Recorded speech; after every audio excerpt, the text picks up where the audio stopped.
WHO Pandemic Agreement Explained, UPSC Current Affairs. Hello everyone. Today let's understand the new WHO Pandemic Agreement and why global health cooperation is becoming increasingly important. Recently, countries discussed a new international framework under the World Health Organization to improve global preparedness for future health emergencies. Now, first, let's understand what the WHO is. WHO stands for World Health Organization. It is a specialized agency of the United Nations responsible for global public health coordination. Its headquarters are located in Geneva, Switzerland.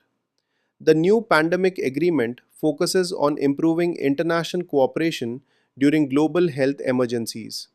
Its main objectives include better information sharing, faster medical coordination, improved healthcare access, and stronger preparedness systems.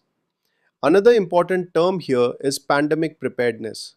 Pandemic preparedness means creating systems and policies in advance to manage large scale health emergencies effectively. Countries are now focusing on medical supply chains, research collaboration, vaccine accessibility, and emergency response systems. One major discussion area is health equity.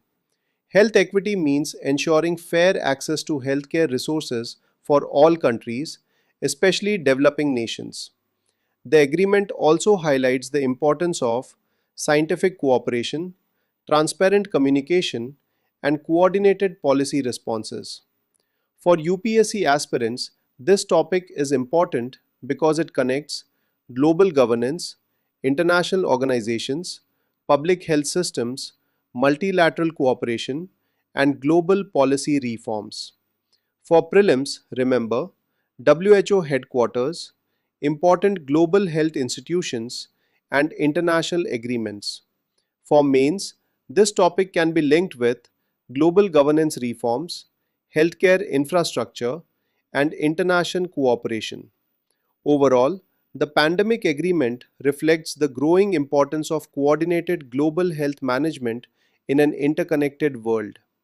To learn more, download the EduRev app. Thank you.